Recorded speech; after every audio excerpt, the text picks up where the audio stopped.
اور تسمیہ بسم اللہ الرحمن الرحیم. بسم اللہ الرحمن الرحیم جو ہے یہ قرآن کی ایک آیت ہی ہے جو دو سورتوں کے درمیان فرق کرنے کے لیے نازل کی گئی ہے. اس لیے جو 114 صورتیں ہیں قرآن میں، اس کے 113 صورتوں کے آگے جو ہے وہ بسم اللہ الرحمن الرحیم لکھا گیا ہے. اس کو پڑھنا مطلب ہے ہم لوگ کو اس میں کیوں پڑھنا رہتا ہے؟ فرق کرنے کے لیے، دو صورتوں کے درمیان فرق کرنے کے لیے ہمیں بسم اللہ الرحمن الرحیم پڑھنا چاہیے. قرآن میں ایک صورت ہے سورہ توبہ، اس کے آگے بسم اللہ الرحمن الرحیم نہیں لکھا ہوا ہے. تو یہاں پر مسئلہ یہ ہے کہ اگر ہم لوگ قرآن پڑھ رہے ہیں شروع سے، مطلب پڑھ رہے ہیں اور پھر بیچ میں سورہ توبہ آیا، تو جب ہم سورہ توبہ شروع کریں گے تو بسم اللہ الرحمن الرحیم اب نہیں پڑھیں گے. کیوں؟ کیونکہ اس سورہ کے آگے بسم اللہ الرحمن الرحیم نہیں لکھا ہوا ہے. لیکن اگر ہم لوگ قرآن پڑھنے کے لیے بیٹھے اور سورہ توبہ سے ہی شروع کر رہے ہیں تو اب ہم لوگ تعوذ بھی پڑھیں گے، یعنی اعوذ باللہ من الشیطان الرجیم بھی پڑھیں گے، اور تسمیہ بھی پڑھیں گے، یعنی بسم اللہ الرحمن الرحیم بھی. کیوں؟ کیونکہ ہم لوگ یہاں سے اب شروعات ہی کر رہے ہیں، یہ ہمارا بیچ نہیں ہے. لیکن ہاں، اس سے پہلے سے قرآن پڑھتے چلے آ رہے ہیں اور بیچ میں سورہ توبہ والی صورت آ گئی، تو اب جب کنٹینیو کریں گے تو کنٹینیو کرتے چلے جائیں گے، اب بیچ میں بسم اللہ کر کے شروع نہیں کریں گے. تو تعوذ اور تسمیہ، تعوذ اعوذ باللہ من الشیطان الرجیم کو بولتے ہیں اور تسمیہ بسم اللہ الرحمن الرحیم کو بولتے ہیں. یہاں پر ایک اور مسئلہ ہے کہ اگر ہم لوگ قرآن پڑھ رہے ہیں اور بیچ میں ہمیں کوئی آواز لگا دے یا پھر ہمیں ہی مطلب کوئی کام یاد آ جائے جو ہمیں دوسروں کو وہ بتانا ہے اور وہ ضروری ہے بات، تو اس کا یہ ہے کہ اگر پڑھتے پڑھتے بات کرنے کی ضرورت پیش آ گئی تو کیا کریں؟ جو آیت ہے وہاں پر رکو کر لیں، وہاں پر رک جائیں، اور پھر بات جو بھی ہے بات، یا پھر ہم سے کوئی کچھ کہا ہو یا ہم کسی سے کچھ کہنا چاہ رہے ہو، جو بھی ہے مطلب بات جب ہو جائے تو اب جب شروع کریں گے دوبارہ سے قرآن تو صرف تعوذ پڑھیں گے، یعنی صرف اعوذ باللہ من الشیطان الرجیم پڑھ کر کے اب قرآن کو پڑھنا آگے شروع کر دیں گے. اب بیچ میں جب آئیں گے یہاں پر تو اب دوبارہ سے تسمیہ نہیں پڑھیں گے، دوبارہ سے بسم اللہ الرحمن الرحیم نہیں پڑھیں گے.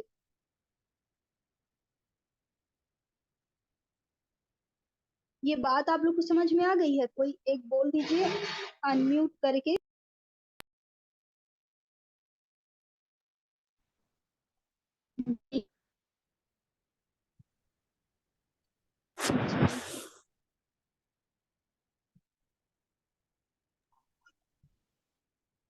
اگلا ادب ہے یہ قرآن پڑھنے کا، قرآن کو ترتیل اور تجوید کے ساتھ پڑھنا، یعنی مخرج اور گرامر کے ساتھ پڑھنا. مطلب یہ کہ تجوید کے ساتھ ہمیں قرآن پڑھنا چاہیے، مطلب یہ کہ کہاں پر ہمیں گننا کرنا ہے، کہاں پہ اخفا کرنا ہے، اس کا مخرج صحیح صحیح نکلے. تو ان سب کی رعایت کرتے ہوئے ہمیں قرآن کی تلاوت کرنی چاہیے، یہ قرآن کا ادب ہے. اور اگر قرآن کو ترجمے کے ساتھ پڑھ رہے ہیں تو اسے رو کر پڑھنا چاہیے. مطلب یہ کہ جہاں پر اللہ تعالیٰ نے جہنم کا ذکر کیا ہے تو مطلب اس سے ڈر کر رو کر اس طریقے سے ہمیں پڑھنا چاہیے، اور جہاں پر اللہ تعالیٰ نے جنت کا ذکر کیا ہے تو وہاں پر مطلب تھوڑا خوشحالی کے ساتھ مطلب خوش ہونا چاہیے، اور اس کی چاہ میں تھوڑا مطلب آنسو بہانا چاہیے. اس طریقے سے یہ ادب ہے قرآن پڑھنے کا. اور اگر رونا نہ آئے، بڑے بڑے لوگوں نے لکھے ہیں، اکابر نے لکھا ہے کہ اگر رونا نہ آئے تو رونے جیسی شکل بنا لینی چاہیے. اگلا ادب ہے کہ تلاوت کرتے وقت معنی پر غور کرنا چاہیے کہ ہم کیا پڑھ رہے ہیں، یہ مطلب غور کرنا چاہیے، نہیں کہ غفلت کے ساتھ مطلب بس پڑھتے چلے جا رہے ہیں. اور پھر یہ تصور کرنا ہے کہ قرآن پڑھتے وقت کہ اللہ ہمیں دیکھ رہا ہے، یہ ہمیں تصور کرنا ہے. یہ تصور کر کے قرآن پڑھیں کہ اللہ ہمیں دیکھ رہا ہے. ممکن ہو تو قبلہ رخ ہو کر تلاوت کریں. ایسے تلاوت کسی بھی ڈائریکشن میں بیٹھ کر کے ہم لوگ قرآن پڑھ سکتے ہیں، لیکن یہ ادب ہے، مطلب ثواب زیادہ ملے گا. تو اگر پاسبل ہے تو قبلہ رخ ہو جائیں، کوئی پریشانی تو ہوگی نہیں اس میں. تو اور اگر ہاں کوئی پرابلم ہے، کسی وجہ سے قبلہ رخ نہیں ہو پا رہے ہیں، تو یہ مطلب ڈرنا نہیں ہے کہ ہاں نہیں پڑھ سکتے، نہیں پڑھ سکتے ہیں. قبلہ رخ ہو کر کے پڑھنا یہ ادب میں آتا ہے.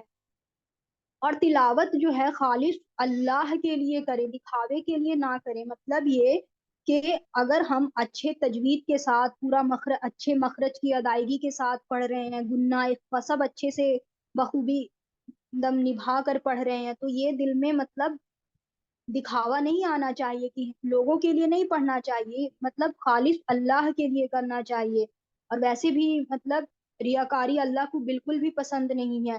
کسی بھی عمل میں ریاکاری اللہ کو پسند نہیں ہے، چاہے نماز ہو، روزہ ہو، حج ہو، زکوٰۃ ہو، قربانی ہو، کسی بھی عمل میں اللہ تعالیٰ کو دکھاوا بالکل نہیں پسند. اللہ جو بھی مطلب عبادت کرے وہ خالص اللہ کے لیے کرے. تو یہاں پر تلاوت میں بھی یہی بات ہے کہ تلاوت کریں تو خالص اللہ کے لیے کرے. یہاں پر ایک اور بات بھی لکھی گئی ہے کہ اگر مطلب دل میں اندیشہ ہو کہ ہاں ریاکاری کی فیلنگ آئے گی، یعنی دکھاوا مطلب آئے گا، تو ایسا اگر ہو تو مطلب دھیمے آواز سے ہی تلاوت کریں. لیکن ہاں اگر ایسی بات نہیں ہے کہ ہاں ریاکاری کی فیلنگ نہیں آئے گی، تو ہاں پھر اچھے سے مطلب زور کی آواز میں بھی پڑھ سکتے ہیں. لیکن جب ریاکاری کی فیلنگ ہو تو مطلب دھیرے پڑھنا چاہیے. اس وقت تلاوت کے وقت ہر حرف کی ادائیگی کا دھیان دینا چاہیے. یہ مطلب یہی ہے کہ غافل ہو کر کے بس پڑھتے ہی نہیں چلے جائیں، ہم کیا پڑھ رہے ہیں یہ ہمیں پتہ بھی ہونا چاہیے، بہت اچھے سے دھیان دے کر کے پڑھنا چاہیے. تو یہ سب قرآن پڑھنے کے آداب تھے کہ اگر ہم قرآن کو چھو کر پڑھ رہے ہیں تو ہمیں وضو کرنا واجب ہے ہمارے لیے، یہ شرط ہے. یہ قرآن کو یہ یاد رکھیں کہ قرآن کو چھونے کے لیے وضو شرط ہے، بغیر وضو کے ہم قرآن نہیں چھو سکتے. اسی طریقے سے اگر ہم کو صرف قرآن پڑھنا ہے، چھونا نہیں ہے، ہمیں کوئی صورتیں یاد ہیں تو اس میں وضو بنا بھی سکتے ہیں، نہیں بھی بنا سکتے ہیں، چوائس ہے. اگر بنا لیں گے تو ثواب ملے گا، لیکن اگر نہیں بنائیں گے تو کوئی مطلب گناہ نہیں ہوگا. بغیر چھوئے اگر پڑھ رہے ہیں تب، لیکن اگر چھو کر پڑھ رہے ہیں تب تو پکا واجب ہی ہے، وضو کر لینا ہی ہے. پھر میں نے بتایا تھا کہ قرآن کی تعظیم میں مسواک کر لینا چاہیے، کیونکہ یہ پاکی حاصل کرنے کا ذریعہ ہے، ثواب زیادہ ملے گا. پاک صاف جگہ پہ بیٹھ کر تلاوت کرنا چاہیے. قرآن پڑھنے سے پہلے تعوذ اور تسمیہ پڑھنا چاہیے، یعنی اعوذ باللہ من الشیطان الرجیم اور بسم اللہ الرحمن الرحیم پڑھنا چاہیے. پھر اچھے تجوید کے ساتھ، مخرج کی اچھی ادائیگی کے ساتھ، گنہ اخفا وغیرہ یہ سب کا دھیان دے کر کے اور ترجمے کو سمجھ کر کے، اور جہاں پر جنت کا ذکر آئے، جہنم کا ذکر آئے، تو جنت کی چاہ میں، جہنم کے ڈر میں، یہ سب رو رو کر کے مطلب قرآن کو پڑھنا چاہیے. اور اگر رونا نہ آئے تو رونے جیسی شکل بنانی چاہیے. قرآن کو پڑھتے وقت یہ تصور کرنا چاہیے کہ اللہ ہمیں دیکھ رہا ہے، اور ممکن ہو تو قبلہ رخ ہو کر تلاوت کریں، اور تلاوت خالص اللہ کے لیے کریں، دکھاوے کے لیے نہ کریں کسی کو کہ ہاں کوئی مجھے کہے کہ میں بہت اچھی قاریہ ہوں، میں بہت اچھا قرآن پڑھتی ہوں. یہ دل میں بالکل نیت نہیں، خالص اللہ کے لیے کہ میں اچھا قرآن بھی پڑھ رہی ہوں تو اللہ کے لیے پڑھ رہی ہوں. اور تلاوت کے وقت حرف کا، ہر ایک حرف کی ادائیگی پر دھیان رکھیں کہ ہاں میں کیا پڑھ رہی ہوں. تو یہ کچھ آداب تھے. اب قرآن کو سمجھنے کے لیے 3 باتیں اہم ہیں کہ کوئی قرآن کو کیسے سمجھ سکتا ہے. تو قرآن کو سمجھنے کے لیے، اس کے تفسیر کو پورے ڈیٹیل میں جاننے کے لیے 3 چیزیں شرط ہیں. سب سے پہلے تو عربی گرامر آنا چاہیے، محاوروں کے ساتھ اچھے علم ہونی چاہیے. قرآن کی آیتوں کا شان نزول یا پس منظر معلوم ہونا چاہیے. اب یہ شان نزول کیا ہوتا ہے؟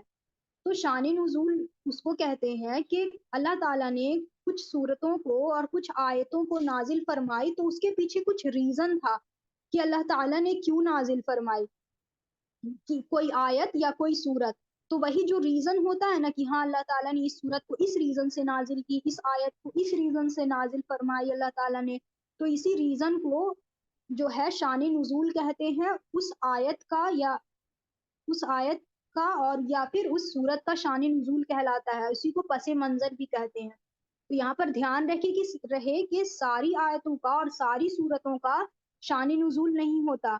بہت ساری ایسی صورتیں بھی ہیں جن کے شان نزول نہیں ہے. تو کچھ صورتیں ایسی ہوتی ہیں، کچھ آیتیں ایسی ہوتی ہیں جن کے پیچھے نازل ہونے کا کچھ ریزن ہوتا ہے. یہ انشاءاللہ آگے آپ لوگوں کو پڑھایا جائے گا.